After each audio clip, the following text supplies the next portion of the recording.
Even though in your life, living time, living God is your God, and God will be provide you, and God will be helper. God will be your father. I will be in the heaven. I will be in heaven. My name is in the book of life.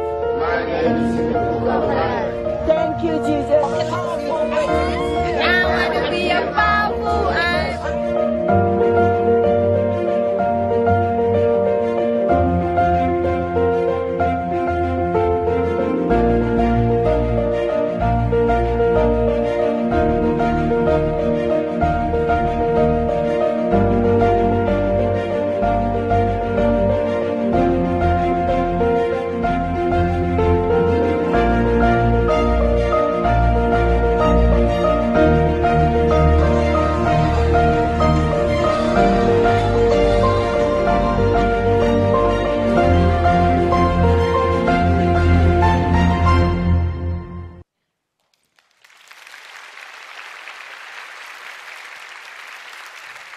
할렐루야, 이은상 선교사입니다.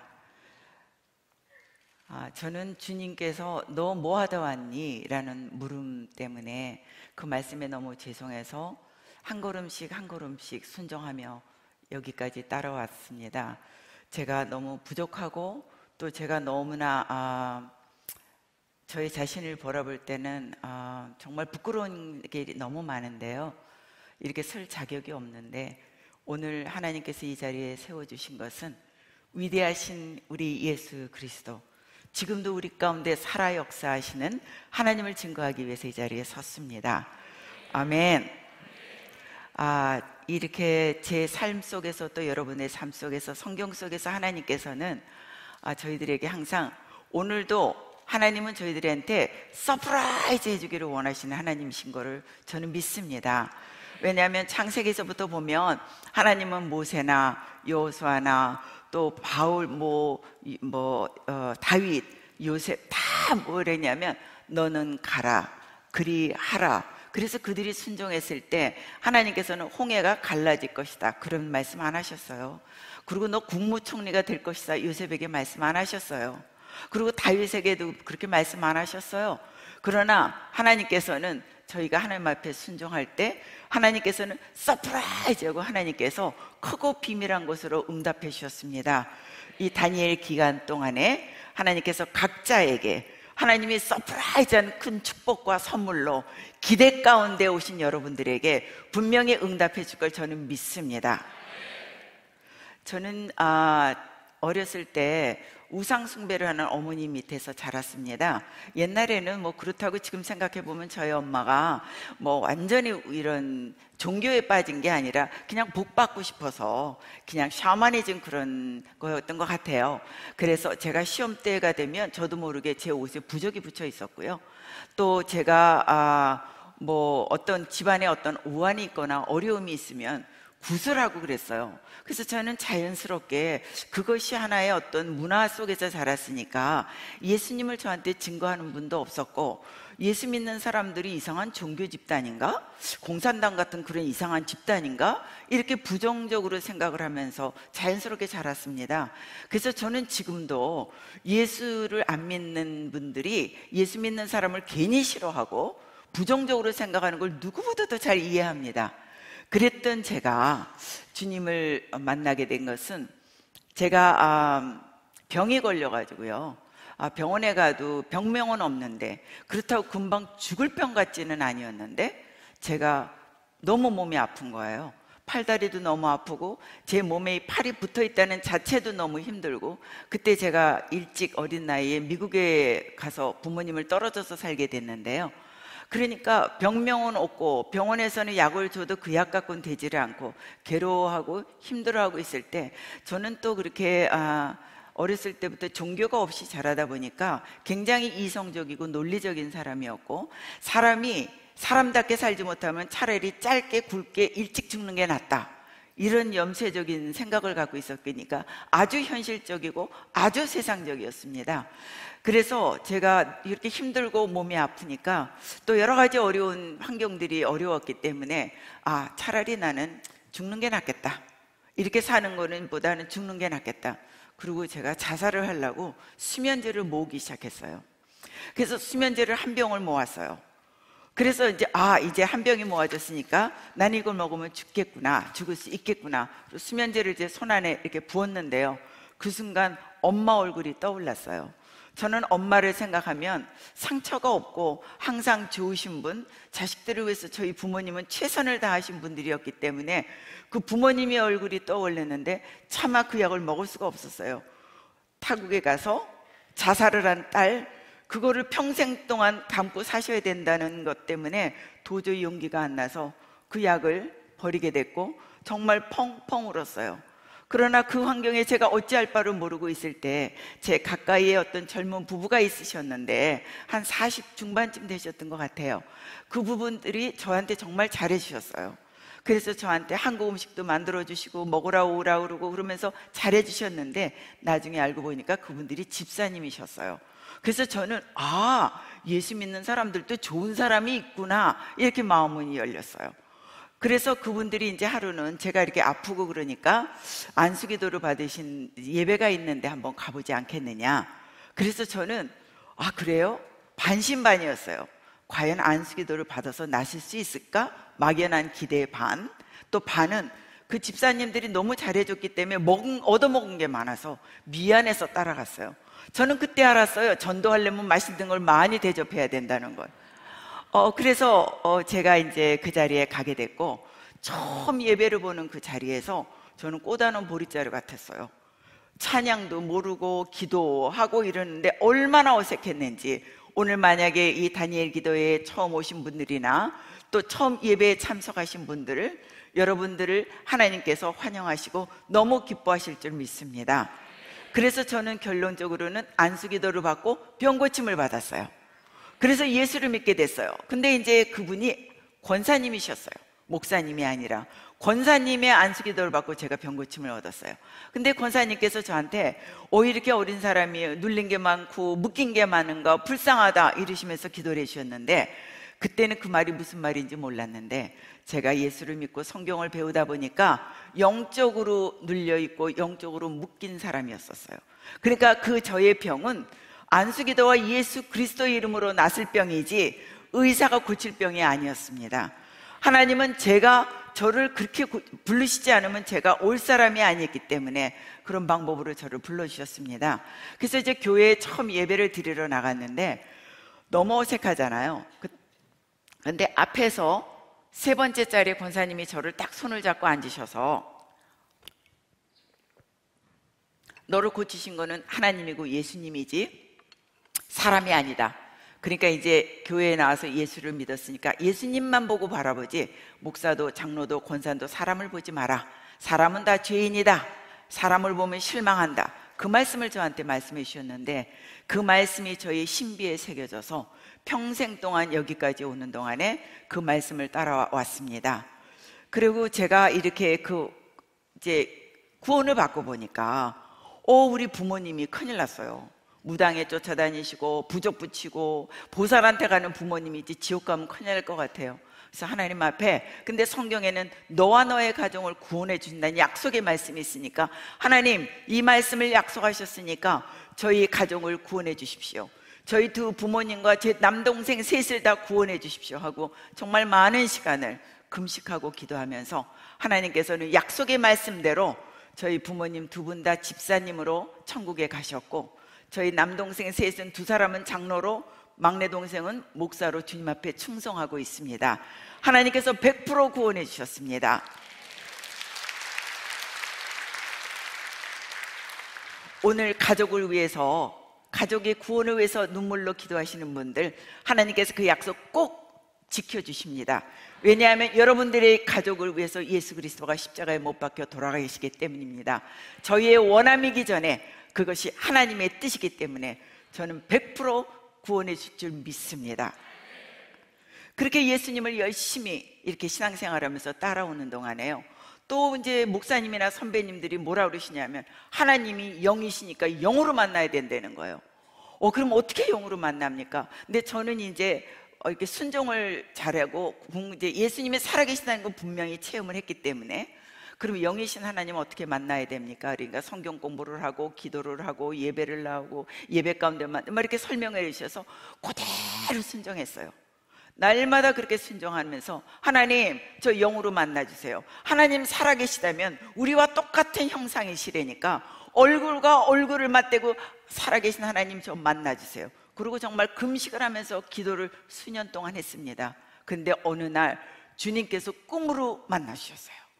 꿈으로 주님이 나타나셨는데 정말 이 뒤에 배경처럼 이런 파란 광채가 나는데요, 온 세상이 다 광채처럼 예수님 앞에 빛나 있었고 예수님은 하얀 옷을 입고 오셨는데 그 빛이 너무나 황홀해서 지금 생각해도 정말 황홀합니다.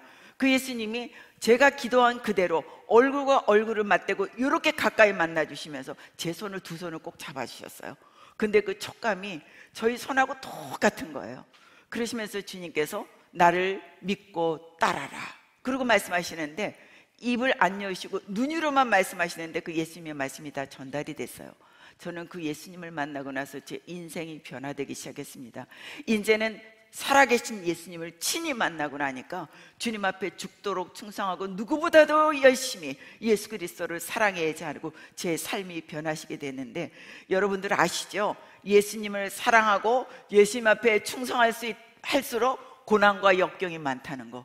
왜냐하면 주님이 나는 너의 하나님이야, 나는 너의 구원주야, 그거를 가르쳐주기 위해서, 가르쳐주려면 신뢰가 쌓여야 되니까 많은 어려움과 고난과 이런 것들을 하면서 주님이 저를 길러주기 시작하셨어요.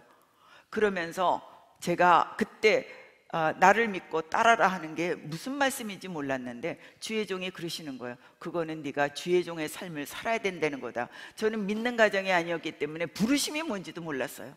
그때 이제 그 말씀을 하시는데 정말 고민됐어요. 저는 빛나는 평신도 하고 싶었어요. 주의 종들 잘 섬겨드리고 정말 하나님 앞에 정말 빛나는 평신도 하고 싶었는데 주의 종이 되라는 말씀이 정말 부담이 너무 컸어요. 도저히 제가 순종할 수 없는 그런 부담이었어요. 저는 너무 부족했고, 그래서 주님 앞에 이렇게 기도를 했어요. 주님, 저를 모르는 다른 목사님을 통해서 한 번 더 확인시켜 주십시오. 그러면 제가 순종하겠습니다. 그랬는데 어느 날 이제 큰 집회가 저희 지역에서 있었는데 세계적으로 유명한 목사님이 오신다는 거예요. 그래서 저는 오늘 여러분들이, 제가 아까 6시 전에 왔는데 바로 성도님들이 오셔서 준비 기도를 하고 계시는 거예요. 그때 제가 그 모습이 생각났어요. 저도 막 너무나 은혜를 사모하기 때문에 2-3시간 전에 가서 앞자리에 앉았어요. 그리고 이제 은혜 가운데 집회가 끝나고 났는데 그분이, 그 목사님께서 안수기도 받을 사람은 올라오라 그러는 거예요. 그래서 저는 앞자리에 있으니까 빠른 순서대로 안수기도를 받으러 이렇게 섰더니 그분이 뭐라 그러시냐면, You already know I called you. 너는 이미 내가 너를 부름을 알고 있노라. 기뻐 순종해라. 이렇게 말씀하시는 거예요. 그래서 정말 뜨거운 눈물을 흘리고 그때 이제 주의 종의 삶을 이제 순종을 하기로 이제 결심을 했습니다. 그러면서도 저는 주님 앞에 계속해서 정말 즉각적으로 순종하지 못했어요.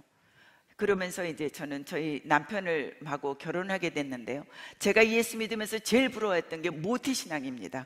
믿음의 선조가 있는 가정이 왜냐하면 제가 일대고 제가 많은 영적 싸움들을 싸워야 됐기 때문에 그 믿음의 모태신앙이 너무 부러웠는데 하나님은 저희 소원의 기도를 들으시고 4대째 모태신앙의 남편을 만나게 해주셨어요.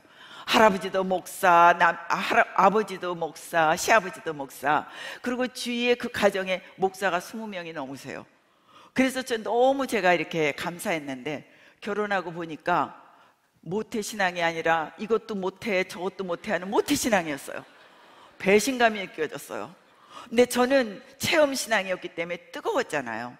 근데 저희 남편은 구루터기와 같은 믿음이었기 때문에 인격적으로 조용하게 보수적으로, 그래서 제가 신앙의 주파수가 안 맞아서 또 결혼하고 나서 또 어려움을 겪는 거예요. 저는 막 주야 그러면 주님이 귀가 먹었냐, 인격적으로 조용조용 기도해야지.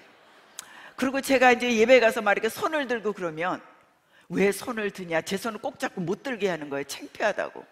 그리고 제가 이제 은혜가 돼서 막 울으면 왜 쿡쿡 찌르면서 누가 보면 우리 싸운 줄 알잖아, 왜 울어. 이게 주파수가 안 맞아갖고 또 남편하고 아내서 또 주파수를 맞추려고 하나님께서 저희들을 막 만들어 가셨어요. 그러면서 저는 이렇게 하나님 앞에 그랬어요. 하나님, 남편은 선조부터 목사 되게 해달라고 기도했고 그 두 형제도 목사님이세요. 저희 남편만 목사 아닌 거예요. 그러니까 저는 하나님, 저희 남편은 목사 되게 해주세요. 그러면 저는 남편 뒤에 숨으면 되니까, 그러면 주의 종의 삶을 살 수 있으니까. 이제 그렇게 하고 있다가 하나님이 남편을 목사를 만들어 주셨어요. 그래서 저는 뒤에서 숨었어요. 그리고 이제 저희가 하나님이 이렇게 삶을 살고 있었는데, 저희 남편하고 제가 둘 다 이제 캘리포니아 주립대학에 재직하고 있었습니다. 그래서 이제 저희 남편은 이제 학자로서 그래도 미국 주류 사회에서 뭐 대통령이 이제 취임식 때 초청장을 올 정도로, 뭐 상원의원이나 어떤 국회의원들이 무슨 일이 있으면 초청을 할 정도로, 크리스마스 때 친필로 크리스마스 카드를 받을 정도로 그러한 얘기의 삶을 살고 있었기 때문에 크게 어려움이 없었어요. 근데 이제 그때에 저희가 이제 어떤 세미나를 크게 성공적으로 잘 끝내고 예배를 보러 갔는데, 주님께서 너 뭐 하다 왔니? 예배 가운데 그러시는 거예요.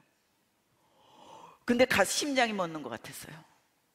대답할 말이 없어갖고 눈물만 펑펑 쏟아졌어요. 그러고 나서 또 두 번째 질문은 뭐라 그러셨냐면, 내가 너한테 많은 은혜와 축복을 줬는데 너만 잘 먹고 잘 살다 왔냐? 그 말씀에 저는 뭐 진짜 할 말이 없어서 그 예배 시간 내내 저는 눈이 퉁퉁 붓게 울었어요. 그리고 주님 앞에 돌아와서, 주님, 제가 무엇을 해야 될까요? 제가 어찌 해야 될까요? 여러분, 그때 제가 교회 생활을 제가 충성 안 한 거 아닙니다. 대학부도 맡았고 청년부도 맡았고 뭐 말씀도 전하고 이것저것 너무 많이 하고 있었어요. 그러나 주님의 그 말씀 앞에 할 말이 하나도 없었어요. 주님, 제가 무엇을 어찌해야 될까요? 할 때 주님께서 한 영혼을, 천하보다도 귀한 한 영혼을 위해서 영혼 구원하는 일을 하라고 그 말씀을 하셨어요. 그래서 그때부터 저는 용기를 내서 막 전도지를 만들어서 노방전도도 하고, 이제는 제가 봉사하거나 어떤 그런 헌신의 중심이 아니라 한 영혼을 구원하는 데 집중하기 시작했어요. 그래서 저는 지금도 비행기를 타고 아프리카에서 여기 오는 장시간에도 제 옆에 누가 앉으면 이 영혼이 구원받았나? 택시를 타도 이 기사가 구원을 받았나? 어떤 경우에는 택시를 탔는데 그 기사님이 묵주를 이렇게 걸어놓고 이 드라이버 하는데 거기에 묵주를 이렇게 박아놨어요. 근데도 저는 이 기사를 구원해야 될 텐데, 그 짧은 5분 10분이라도 저는 항상 그 영혼이 구원받기를 위해서 최선의 삶을 살고 있습니다. 그러면서 하나님께서는 저희들한테 또 두 번째 순종을 원하셨던 거가, 하나님께서 이제 저희가 한국으로 부르심을 받았는데요, 저희 남편도 이제 미국에서 이제 뭐 처장까지 돼 있고, 앞으로 저희는 이제 주립대학교 총장이 저희의 꿈으로 바라보고 있고 앞으로 그렇게 살고 싶었는데, 하나님께서는 저희들에게 내가 너희를 세계 무대로 옮기겠다 이렇게 말씀하시는 거예요. 그래서 지금도 세계를 다 돌아다니고 있는데요. 그러고서 이제 주님이 항상 말씀하시면 그 일을 이루기 때문에 그때까지 기다리고 있었어요. 6개월 후에 고국에서 어느 모 대학에서 초청이 왔어요. 근데 초청이 온 것은 교수로만 오라 그랬으면 꼭 한국에 꼭 올 일이 없었습니다. 그러나 교목실장 겸 교수, 그러니까 저희한테는 고국이 저희한테 선교장이었고 대학에 이 구원을 하는 그런 선교장으로 부르심을 받아서, 그때 저희가 6개월 전에 하나님 말씀하신 게 이거였구나. 부름받아 나서니면 어디든지 가오리다, 아골골짝이다 가오리다 찬송을 열심히 했는데 고국으로 돌아가는 게 쉽지는 않았습니다. 왜냐하면 저희 남편은 35년 만에, 저는 25년 만에 돌아오는 고국이었기 때문에 결코 쉽지는 않았지만 저희는 그냥 보따리 몇 개 가지고 고국으로 귀국을 했습니다. 그래서 이제 그때부터 하나님은 또 다음 단계의 저희의 모습을 위해서 훈련하기 시작했어요. 고국에 돌아오니까 저희는 이미 고국에서 낳고 고국에서 자랐지만 그 오랜 30년, 20년에 넘는 공백 기간 동안에 너무나 많은 다른 문화권에 있었기 때문에 사회생활하는데 어려움도 많았고 억울함도 많았고 오해도 많았고, 그러면서 하나님은 저희들을 또 길르시기 시작하셨어요. 그러면서 선교를 또 길르기 시작하셨고, 그러면서 저희가 이제 하나님께서 한 걸음 한 걸음 저희를 인도하셔서, 만약에 처음부터 하나님께서 너는 오지 선교해 했으면 주야 저는 못합니다 하고 또 벌벌 떨었을 거예요. 근데 하나님께서는 저한테 무릎까지 은혜를 주시고 허리까지 주시고 어깨까지 주시고 제가 은혜 가운데 빠지고 나니까 제가 이 자리에 와 있었어요. 처음부터 선교사, 저는 그래서 대학교 다닐 때 막 선교사 되겠습니다, 아니면 주여 나를 보냈어서, 이런 분들 보면 너무 존경스럽고요. 저는 선교사 되겠다고 한 번도 소원해 본 적도 없고 선교사 되려고 이런 적이 없었어요. 그러나 그때 주님께 한 걸음 한 걸음 순종하다 보니까 제가 최전방 선교사가 돼 있었습니다. 근데 제가 선교사로 부름을 받고 지금 이런 삶을 살고 있는데요, 지금 저보고 다시 태어나면 뭐 하겠느냐? 저 다시 태어나도 오지 선교사 합니다. 왜냐하면 너무 황공한 거예요. 주님이 불러주는 그 자리가 너무 황공한 거예요. 그래서 그 부름 앞에 저한테 말씀하셨던 건 그거였어요. 너는 가서 복음을 전하고. 그러면 하나님께서 그 많은 훈련과 역경과 고난을 통해서 훈련한 건 뭐냐면 순종이었어요. 순종하는 것이 사실 우리 삶에 가장 어렵다 그러는데, 그게 훈련이 되고 하나님께서 그렇게 가르쳐 주시다 보니까 그게 가장 쉬웠어요. 왜냐하면요, 순종을 하고 나면 책임감이 저한테 없어요. 너는 가서 전하고, 성경에 그렇게 말씀하셨지 너는 가서 구원해라, 그런 말씀 없으셨어요. 그러니까 저는 가서 전하기만 하면 돼요. 하나님은 살아계시고 예수 그리스도는 우리의 구주시며 십자가에 못 박혀서 우리의 죄를 위해서 돌아가십니다. 저는 그것만 전하면 됐고, 구원은 하나님이 하시기 때문에. 그러니까 저희가 순종한다는 것은 항상, 저는 그래서 주님이 말씀하시면 네 주님, 그러면 그 결과는 주님의 책임이지 제 책임이 아닌 거예요. 근데 저희 그렇게 살아오면서 하나님께서 위대하심을 너무 많이 보여주신 거예요. 저는 아까도 김은호 목사님이 준비기도를 하시면서 저를 위해서 기도해 주셨는데요, 기대합니다, 기대합니다. 너무 감사했어요. 저는 날마다 주님을 기대하고 살고 있어요. 내일은 주께서 어떤 일을 행하신 날마다 기대하고 사는데, 목사님의 그 말씀이 너무 감사한 거예요.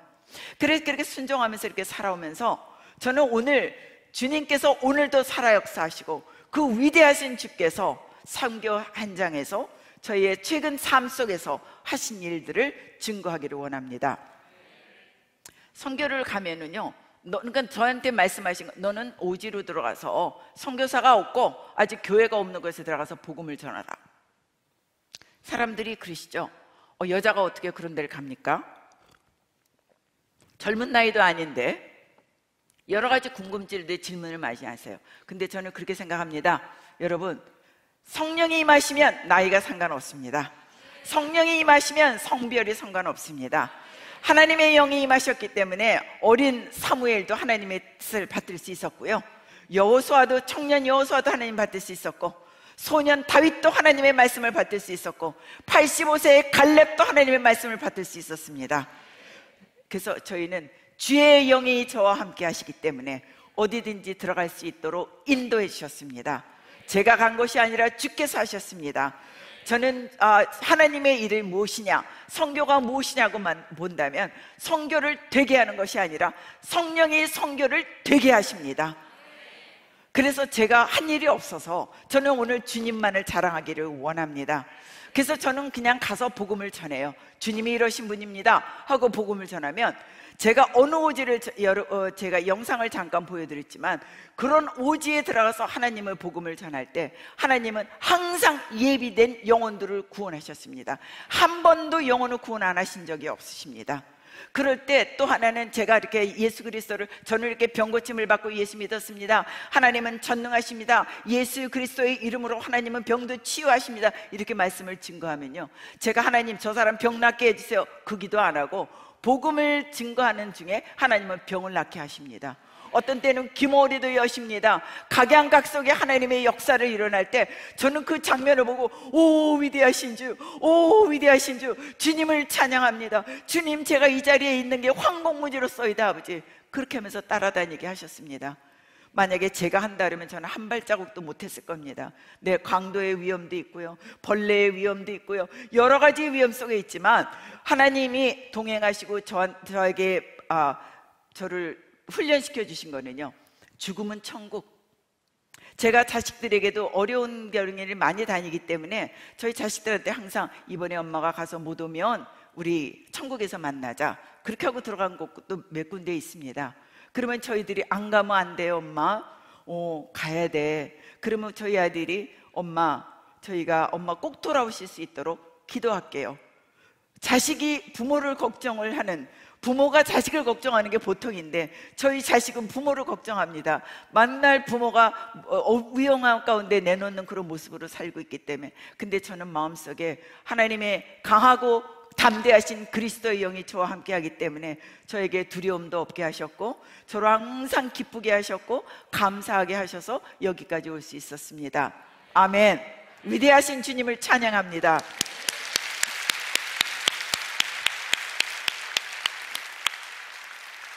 저에게 시간이 주어진다면 밤새 주님의 위대하심을 증거할 수 있을 것 같습니다.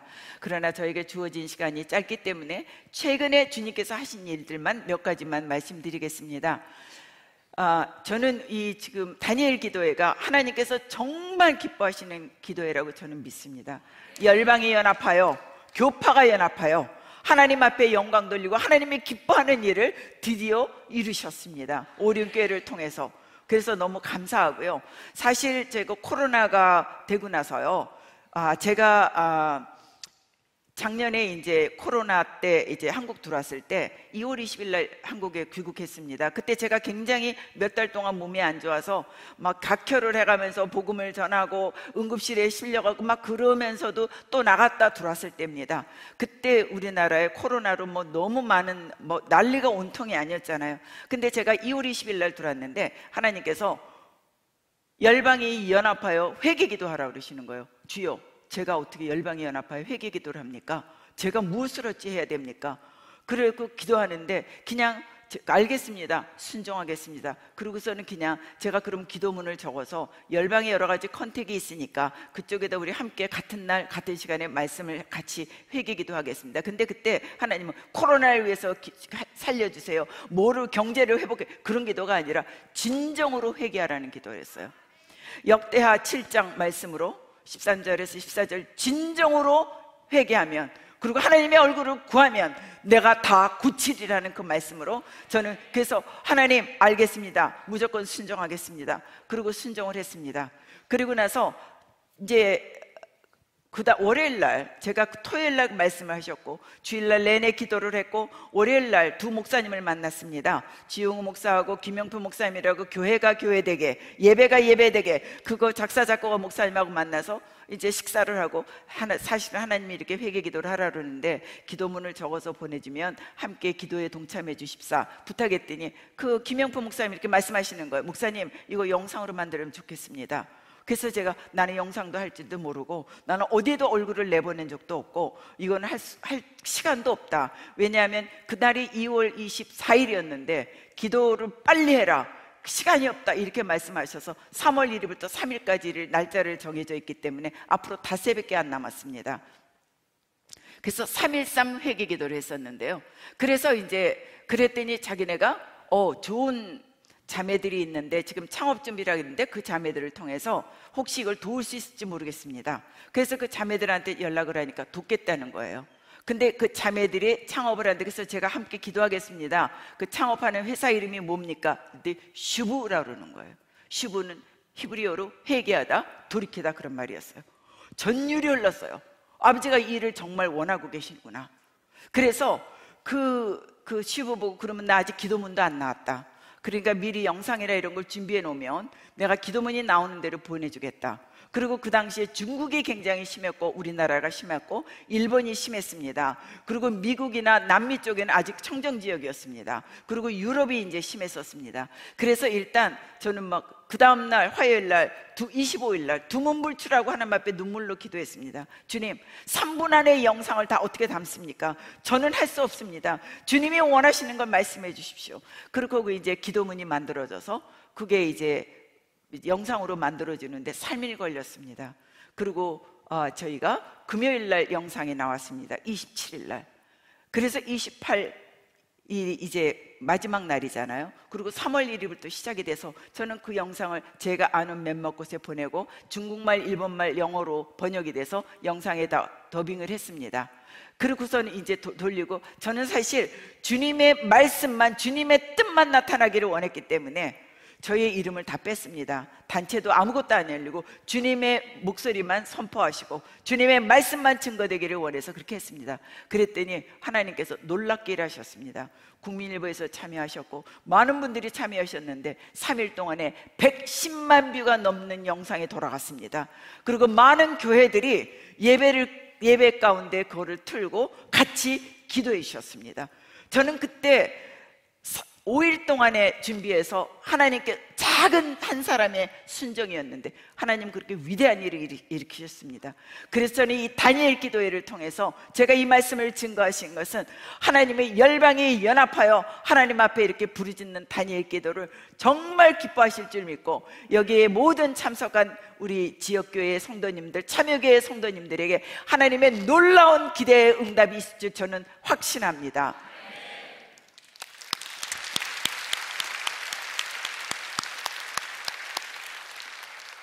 선교지에서요, 저희가 이제 선교지를 특히 이제 저희 사랑하는 제자들이 있습니다.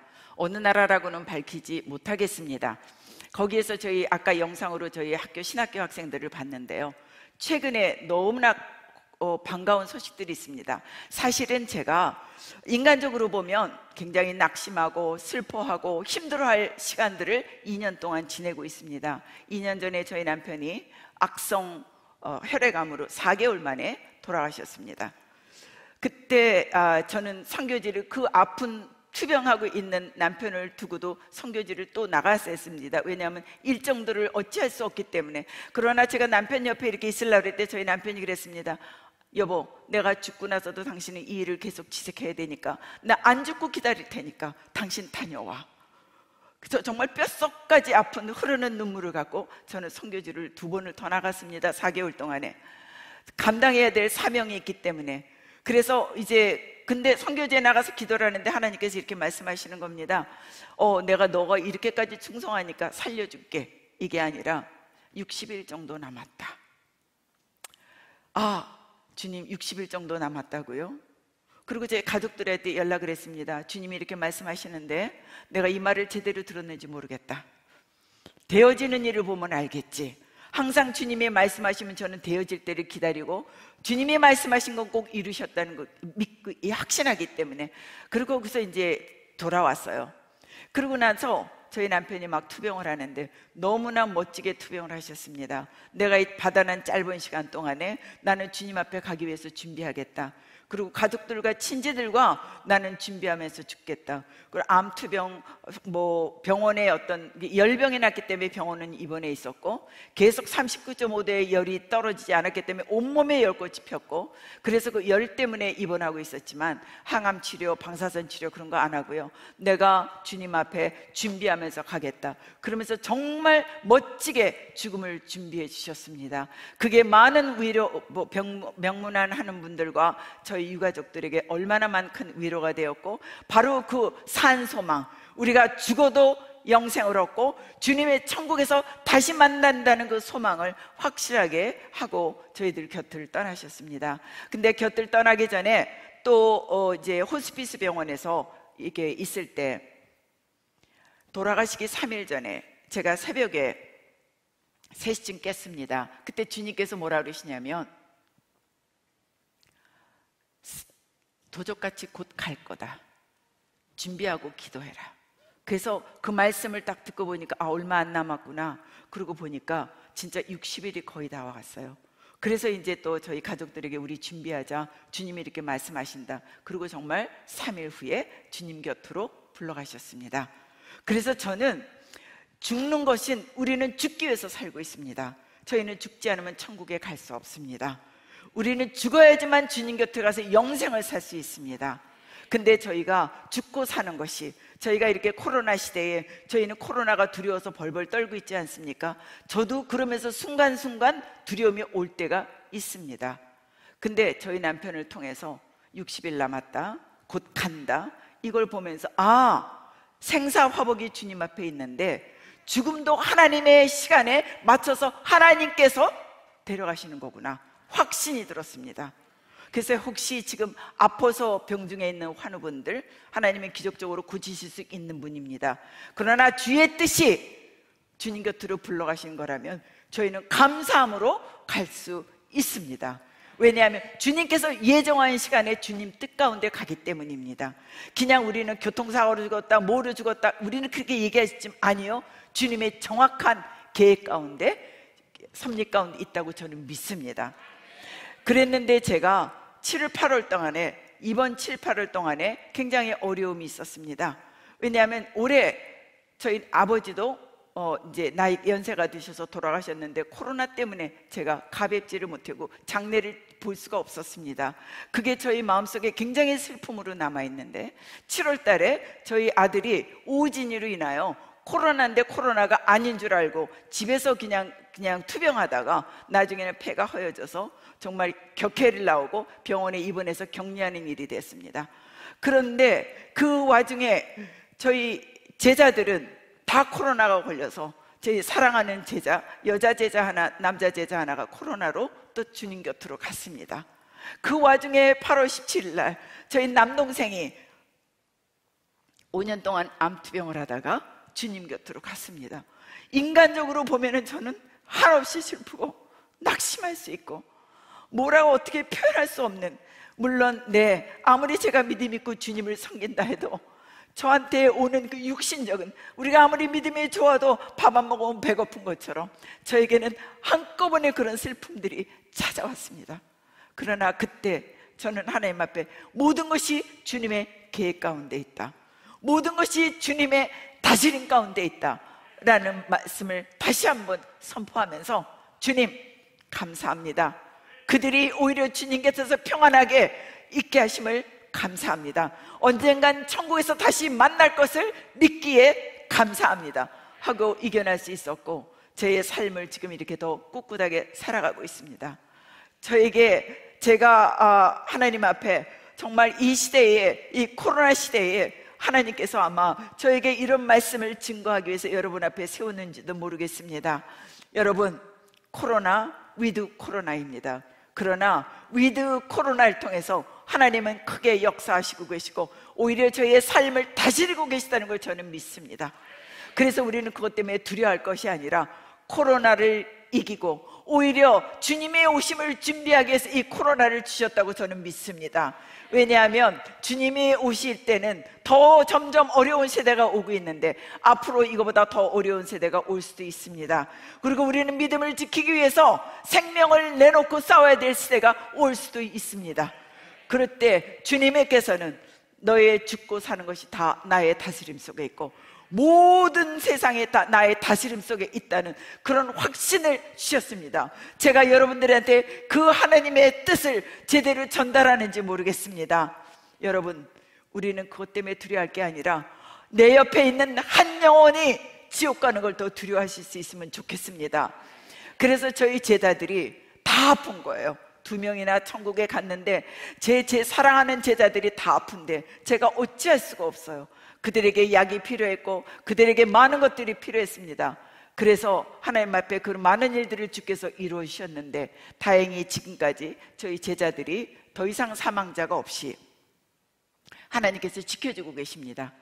그런데요, 저에게 주님이 여태까지 저를 인도하시면서 가르쳐 주신 거는, 특히 이 코로나와 이 어려운 시기를 통해서 가르쳐 주신 거는, 해외에 있는 선교사들이 지금 마음대로 선교 활동도 못하고 많이 들어왔다 있고 비자도 못 받고 이런 어려운 시기에 가르쳐 주신 것은, 선교란 무엇이냐고 저에게 물어보신다면 저는 선교는 예수의 제자를 세우는 것입니다 라고 말씀드릴 수 있겠습니다. 왜냐하면 예수의 제자들이 곳곳에 세워졌고 지금 저희 학교의 제자들이 정말, 저는 그랬습니다. 나는 여러분들에게 100명, 200명의 제자가 중요한 것이 아니라 여러분들의 민족과 여러분들의 나라와 하나님의 나라를 위해서 한 명의 바울만 나와도 저는 그로 족합니다. 나는 그것을 위해서 선교지에서 왔습니다. 그렇게 하면서 그들과 함께 오지를 다니면서 개척을 하고 하나님께서 길러주셨는데요, 저희 제자들이요, 지금 난민촌에 코로나가 난미합니다. 위생이 정말 나쁩니다.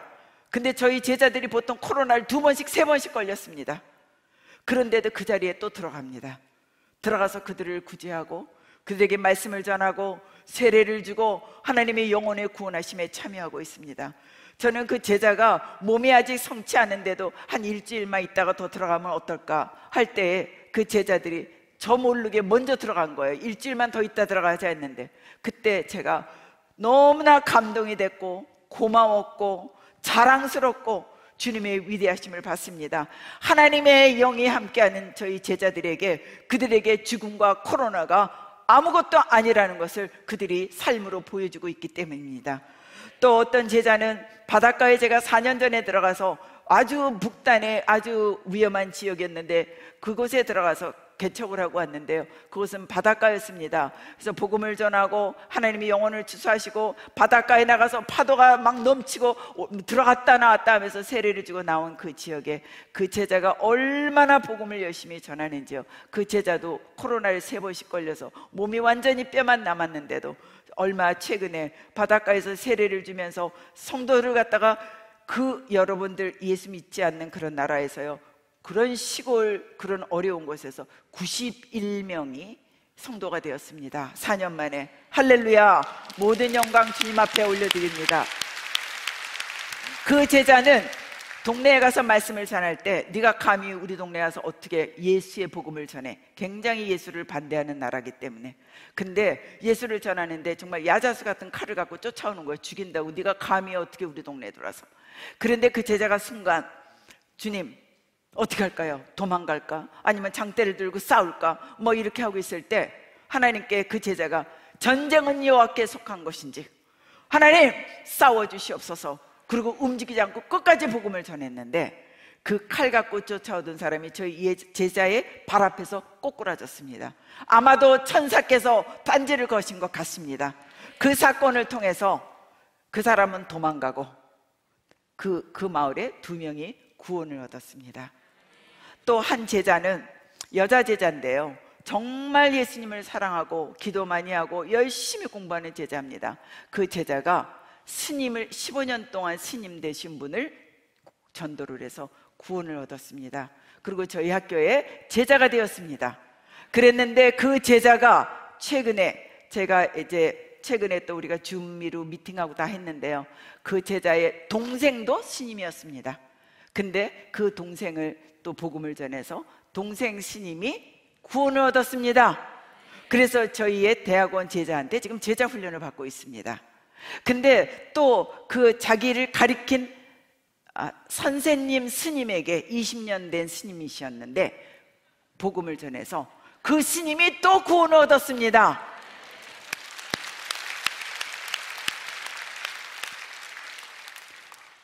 구원을 이루시고 영혼을 구원하시는 건 예수 그리스도이십니다. 예수 그리스도의 살아계신 영이 친히 일하고 계시는 것입니다.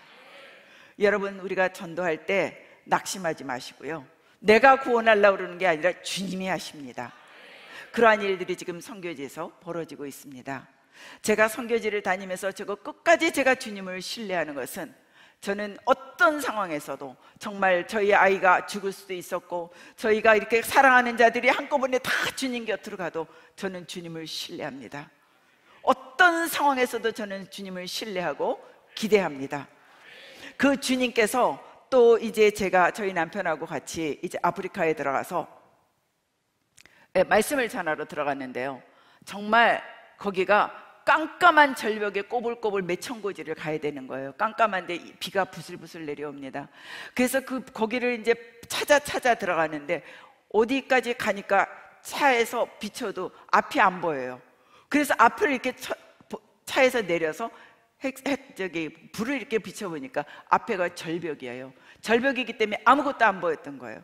그래서 겨우겨우 차를 빼서 저희가 이제 말씀 전하는 그 산골로 들어가서 말씀을 전하고, 하나님께서는 그곳에도 영혼을 구원했습니다. 그런 산골에 들어가면은요, 온통 다 이렇게 오물들, 동물들 오물과 뭐 정말 뭐 밟으면 다 질퍽질퍽한 그런 데인데도 하나님께서 그 산골짜기를 그들이 걸어오게 하셨고 하나님께서 그들을 구원하셨습니다. 그리고 이제 끝나고 저희가 이제 밤에 이제 또 하산을 하면서 내려오는데요, 얼마나 기쁜지요. 그 꼬불꼬불 길에 어디 낭떠러에서 떨어질지 모르는 그 꼬불꼬불 길에서 하나님은 저희에게 기쁨이 충만하게 하신 거예요. 그래서 저희가 막 대산을로 뭐 험곡에 가도 막 이렇게 찬송을 하면서 내가 매일 기쁘게 술래고 막 찬송을 하는데 우리 부부가 그랬습니다. 여보, 우리 미쳤나 봐. 우리 예수님한테 미쳤지? 제정신이 아니야. 지금 이렇게 죽을 삐겠는데 우리는 왜 이렇게 행복한 거야? 막 너무 행복한데, 그때 하나님 말씀이 오늘 말씀하신 요한복음 15장 11절, 내가 너의 기쁨을 너에게 주어 너의 기쁨을 충만케 한다. 저렇게 복음 전하고 다니는 모습이 하나님 앞에는 너무 기쁘셨던 것 같아요. 그래서 그 기쁨을 저에게 채워주셨기 때문에 저희는 그런 오지 산중에 죽을 고비 앞에서도 감사함으로 찬양할 수 있게 하셨어요. 또 한 번은 저희가 이제 또 아프리카 어느 지역에 들어갔는데 짐이 안 왔어요. 그런 오지를 들어가려면요, 뭐 비행기를 몇 번씩 거쳐서 막 20몇 시간씩 되고 들어가거든요. 근데 아프리카 공항에, 이제 조그만 공항에 도착했는데 짐이 안 온 거예요.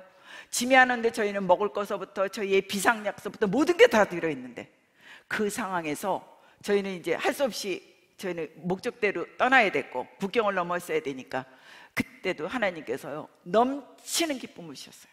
감사가 넘치는 거예요. 그때도 저는 그런 거예요. 우리가 미쳤어. 이렇게 기쁠 수가 있어? 입은 거 옷 한 벌밖에 없는데 우리 왜 이렇게 행복하지?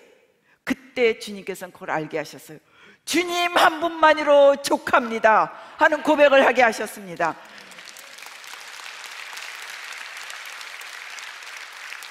어찌할 바를 모르나 주님 한 분만으로 족합니다. 우리가 돈이 있고 물질이 있고 내가 원하 때문에 저희가 행복한 게 아니라 예수 그리스도가 저희와 함께 하시고 내가 네 안에, 네가 내 안에 있으면 저희는 무조건 행복할 수 있습니다. 어떤 상황에도 감사할 수 있습니다. 그리고 오늘도 하나님께서 무슨 일을 행할까? 하나님은 큰 일만 행하시는 게 아니라 아주 작은 일에도 저희의 신음소리까지도 동참하신 하나님. 그래서 저는 하나님 앞에 두려운, 거룩한 두려운 하나님, 좋으신 하나님, 이거 있지만 저는 하나님 앞에 사랑하는 딸, 저는 주님, 저는 운전하다가도요 우리 아버지 최고, 주님 짱이에요. 저는 막 이렇게 아버지 앞에 막 이렇게 얘기를 하면서 다녀요. 항상 주님 최고예요, 할렐루야 우리 주님, 이러면서 사랑을 고백을 하고 살고 있습니다. 여러분, 제가 정말 이제 선교지에서 그런 많은 일들이, 기적들이 일어나고 있습니다. 저는 이 다니엘 기도회가 그런 기적의 역사의 현장이라고 저는 믿습니다. 여러분, 한 사람 한 사람이 그런 하나님의 살아계심이 기적의 주인공이 될 것을 저는 확신합니다. 주님 안에 있고, 저는 그랬어요. 사실 오늘 이제 강사인데 은혜를 기대합니다 이런 말씀을 들을 때 엄청 부담이었습니다. 그 거룩한 부담이 막 몰려왔습니다. 주님 어떻게 해요? 그러면서 제가 다니엘 기도의 일정들을 보니까 너무너무 준비를 많이 하시는 거예요. 근데 주여, 저는 부족한데 제가 이거 어떡하지요? 그런 거룩한 부담이 정말 몰려왔는데요, 오늘 여러분들이 정말 목마른 사심이 시냇가에서 정말 주님을 찾는 갈급함으로 오셨기 때문에 여러분들의 중보의 기도 힘입어서 제가 오늘 이렇게 증거할 수 있었고요. 여러분들, 저는 그래서 주님 앞에 그랬어요. 주님, 여기 다니엘 기도에 참가하시는 분들이 너무너무 열심히 준비하고 갈급한 심령으로 은혜 받기를 준비하고 있기 때문에 아마 제가 죽을 써도 고기 반찬으로 받아들일 줄 믿습니다.